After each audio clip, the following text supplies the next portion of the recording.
Hello guys! Magandang hapon sa inyong lahat. I am Shin Rodriguez Pamasgal Channel, a faith healer, also at a reader. So ngayong haba na to, tignan natin ano kayong sabihin ng ating mga gabay. So this is a special pasilip gabay, no? Para sa mama ni Rene na si Rovilyn Baterbonia. So once again, ito ay pawang gabay lamang, no? Upang magsilbing gabay sa kanya, no, para malaman niya yung mga bagay na maaaring malaman niya at mahagilap niya at maaaring masagap sa energy niya. So, itong bagay na to ay para maiwasan niya kung ano man yung bagay o negatibong napapaloob sa reading niya, no, upang magsilbing gabay. No, uulitin ko, itong reading na to upang magsilbing gabay, no, upang makatulong sa kanya na makaiwas sa mga bagay na hindi kaaya-ayang magaganap. So, guys, don't forget to like and subscribe my channel and hit ko siya for more videos of this. Maraming salamat sa mga walang sawang mag-support sa akin channel, lalo-lalo na ang skip ng ads, saway pagpalain kayo ng Diyos at may kapal siksik liglig na guumapaw na biyayang manang balik sa inyo. And of course guys, kung hindi mo gusto ang reading ko at naiirita ka, scroll mo lang yan, no? No, wag mong ipilit yung sarili mo sa isang bagay na hindi ka naman naaangkop. Ay, pasawag. So guys, wag nyo kasi akong ginigigil. Charis, eme lang, no?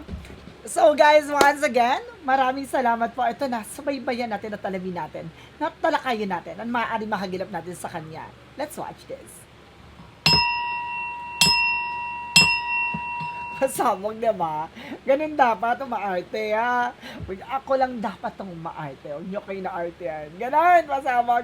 Ang tagline natin, hashtag huwag nyo kayo na-arte yan. Let's see. Angels Purpose Gear Information. Ayan na, sinapul ko naman ang very light, diba? With a 10 of wands in reverse, no? There is something getting away from the burden. Oy, makakalaya na siya sa mga bigat at pasakit at pasanin na kanyang, kumbaga, dinaranas o kanyang, kumbaga, obligasyon, responsibilidad na maaaring unti-unti nang luluwag at gagaang. With the 7 of Pentacles, there's a harvest time. May pag-aani talaga.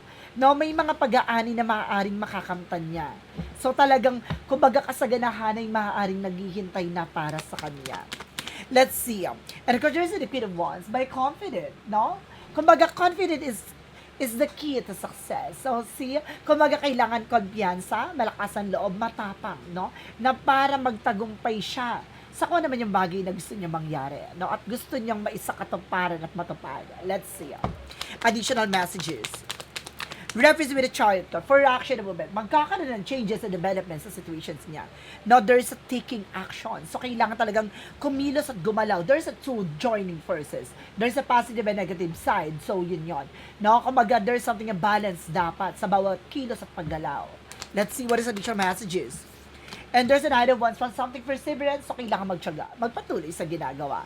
So, continue what they doing. No, ano man yung bagay na kanyang ginagawa, no, tuloy-tuloy niya lang yun. No, hindi siya ililigaw nun. Let's see additional messages. No, let's see, there's something in 5 of Pentacles. No, there's something about sa financial loss or financial crisis or financial difficulties. No, may mga bagay dito na parang lilitaw na or lilinaw na. No, parang bagay na, kumbaga, meron siyang masasense dito na kailangan niyang iwasan o tigilan or parang, kumbaga, layuan, no? Yung mga bagay na, kumbaga, kagastusan or mga bagay na hindi nagsiserve or hindi makakatulong sa kanya, no? Let's see, what is the 10 of wands in reverse? Let's see, there's something, ay, hustisya! Oh, alam nyo na. There's a 10 of wands in reverse. No, getting away from the burden. Makakalayan siya sa bigat. Ano man yung bagay na pasakit, pasanin na kanya nararamdaman, bigat na kanyang pinagdadaanan, mapapalitan ng hustisya na hindi matatawaran. Kuha nyo. Diba? Ganun yun. Gigigilak sa inyo. Let's see. What is the 7 of Pentacles? Represent with a Knight of Swords. There's a success driven. So it means, no, bibilis ang takbo ng situations. No, bibilis ang takbo ng situations, the harvest moment is here. So talagang may pag-aani. So talagang mabibilis ang takbo ng eksena na maaaring, kumbaga, magkakaroon ka sa ganahan na nag-uumapaw. Ganon. No, let's see what is additional messages. Oh, sabihin nyo na naman, OA na naman ako. Gigigil ako. Ito yung ano ko eh. Ito yung, kumbaga, personality ko eh. Hindi mababago yun, ha? Huwag nyo akong kinokontrol. Charis. And of course, itong reading na to, hindi pwedeng i-manipulate, ha? Kasi iba dyan, sabi raw, kumbaga inaano daw, ito ganyan. No! Etong reading na to, makikita niyo una bagsak ng baraha. Bawat bagsak ng baraha, ini-interpret ko. Not the same time, sinasabi ko ano yung gabay na gusto sabihin nun. Kaya hindi pwedeng i-manipulate yung reading. Which is, sa mga reading ko, no, sa lahat ng reading ko, even sa politics, ganon. No, kaya nga, kumbaga yung iba sinasabi, kumbaga bias daw, ganito, ganyan. Hindi. Binabasa ko lang yung sinasabi ng baraha. Huwag niyo akong naartingan. Ganon. What is the Queen of Wands? The Queen of Wands to represent with the Two of Swords. Now, there's something, a difficult decision. So, yun din parang nahihirapan siya mag-decide. Should I go? Should I stay? Should I win? Something like that. Na parang, kumbaga nagkakasya ng alinlangan, no? Takot at pangamba na kailangan niyang lakasan ng loob niya with the Queen of Wands. Confident. At yung sinasabi ko na, confident is your key to success. Ganon. Kumbaga magtatagumpay ka kung lalakasan mo ang loob mo, magiging matapang ka sa kaharapin mo. Ganun yun. What is the Chariot card? Kapag may alinlangan, kapag may pagdadalawang isip, hindi talaga magsasucceed. With the Eight of Pentacles, no, there's something taking action. From what? No? Kumbaga, for what sa ginagawa niya, no? Kailangan being dedicated siya. No, kailangan niya mag-focus, wag siya magpapa-distract kasi may mga darating sa situations dito na parang i-distract siya. No? Guguluhin siya. Lilinlangin siya. What is the Knight of Wands? Represent with the Seven of Cups. So, konting tiyaga. No? Kapag may tiyaga, may nilaga. With the Seven of Cups, something confusion. Na meron ditong bagay na maaaring magpagulo sa eksena niya. Susubukan lilangin at guguluhin siya. Kumapit siya. What is the Five of Pentacles? Represent what? Ito yung gusto ko malaman. Now, there's a death card. So, meron talagang death card. So, there's a death card, something. And dito, hindi po ikita death card, something shaggy, ha?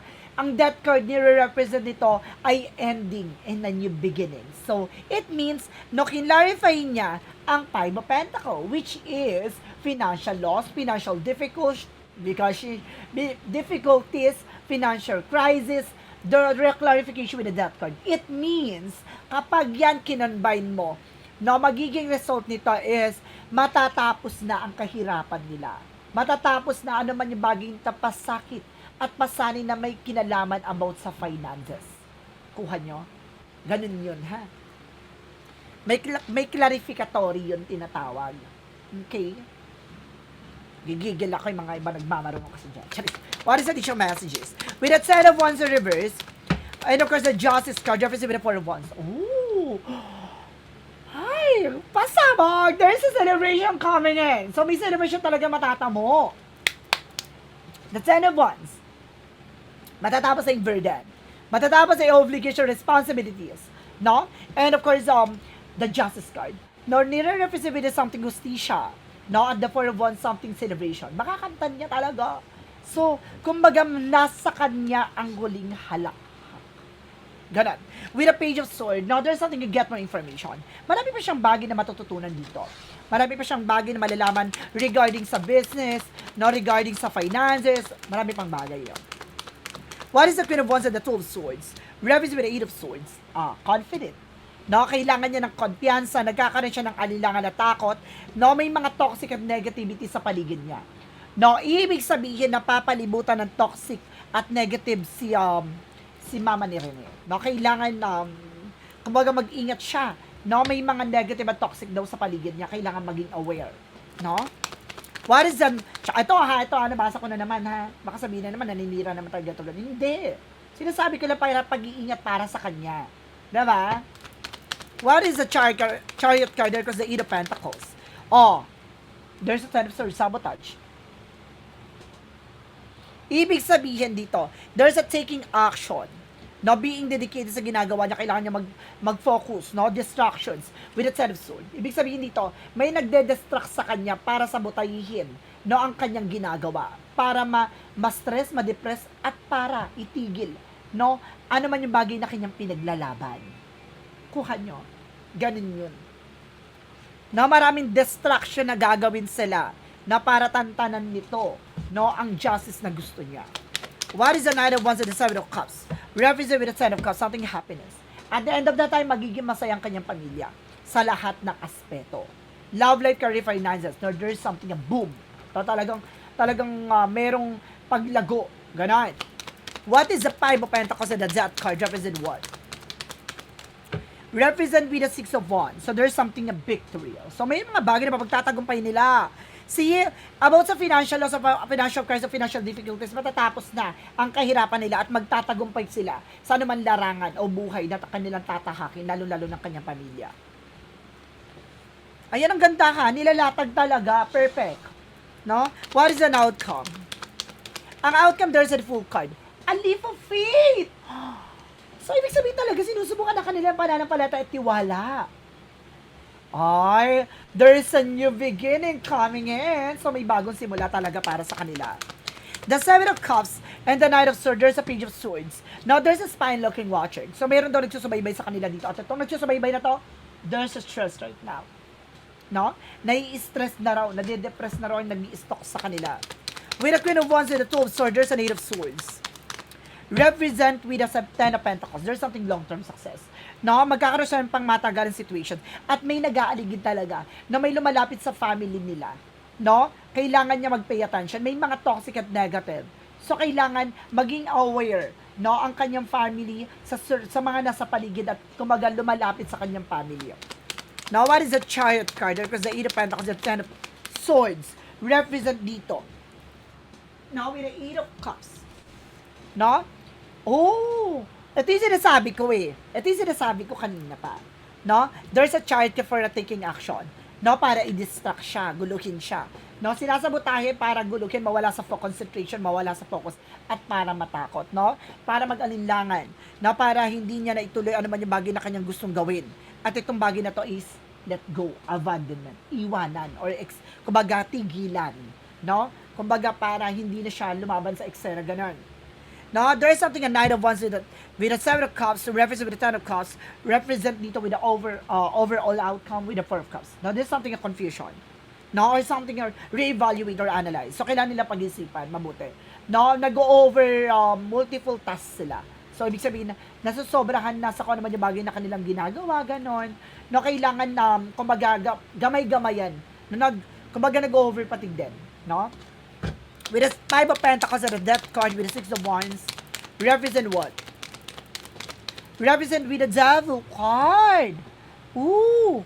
So, meron talaga, in reverse ha. So, meron daw ditong there's an attempting talaga na magtatagumpay sila about sa financial loss, about sa financial crisis, matatapos ang kahirapan dito. No, talagang meron about sa demonic eh. No, there's a demonic. So, ibig sabihin dito, no, kumbaga meron talagang, kumbaga, meron talagang negative ako na sagap dito with the dot. Gusto ko i-clarify lang ha. Now, there's a two of Wands, there's a first step. There's a choices with the net. Secure. So, kailangan nila mag-secure na pagdating sa family matter o pagdating sa sarili nila. At even sa finances. So, ibig sabihin dito, maging aware sila, no, sa mga pinaghirapan at sa mga dumarating na pera. Kailangan nila mag-save daw. No? Kasi meron dito ako na sense na demonic and devil card. No? I feel something na parang ano to, parang kumbaga overspending, something like that. No, kailangan maging aware sa kagastusan. Maging secure sa pera, no? At piliin lang din yung mga taong pagkakatiwalaan. No, kasi parang may nasasense ako dito baka maloko sila sa pera. Na mag-ingat sila sa mga pinagkakatiwalaan nila. Yun yung sinasabi ko, very demonic eh. So, baka may pagkatiwalaan silang pera or tao na mag-ingat lang. No? Gabay lang to. Ha? So, let's see. What is additional messages? No? Ano yung mensahe ni Rene sa nanay niyang si, Rovilyn Baterbonia? Kung ikaw nanonood ka, mami, ha? Ito yung mensahe sa'yo ng anak mo. Rene Baterbonia, kung naririnig mo ako, Bobet, bigyan mo ng information at ano gusto mo sabihin sa iyong ina. Oy, guys, nananay pala hibo ko, guys. The Ace of Cups, something love. Mahal na mahal niya ang kanyang mother. Nakita mo, there's an offer. Oh my God. Ayun na, nakikita niyo yan ha. Nananay-balay ko. There's an Ace of Cups. No, there's an offer for love. And the cups, something love. Nakita niyo yung letter. There's a W. There's a win. Ipapanalo niya. At yung nakikita niyo kumbaga, yung nakikita niyong kalapate, diba? Dove, ito siya, sign of the cross. There's something love. There's an offer. No, nag-uumapaw na offer siya.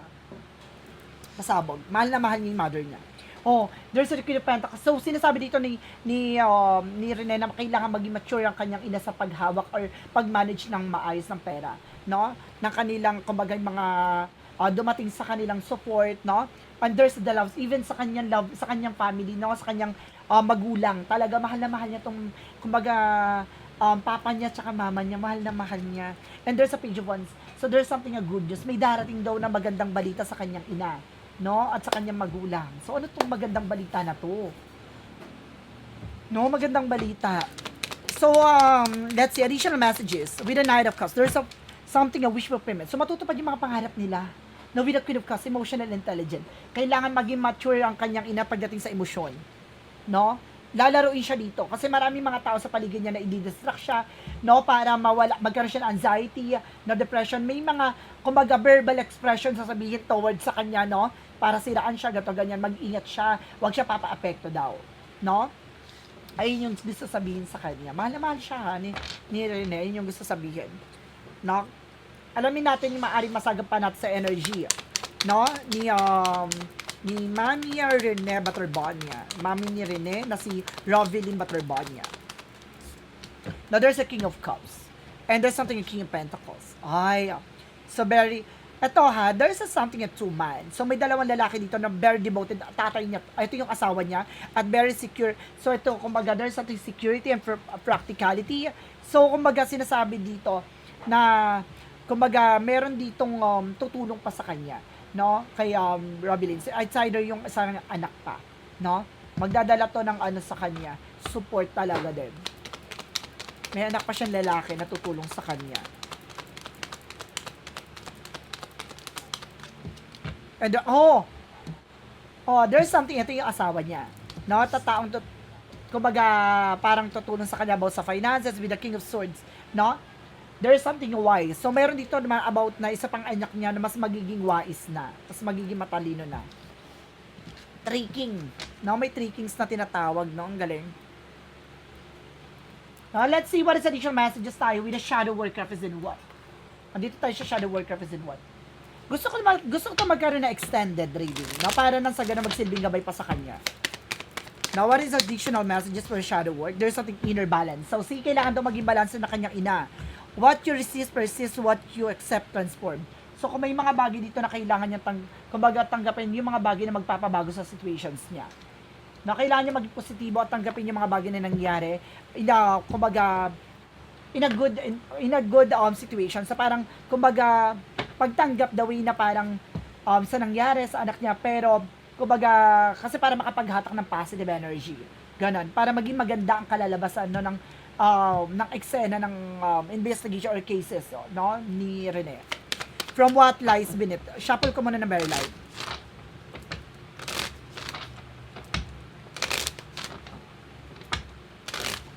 From Shadow Work represent what?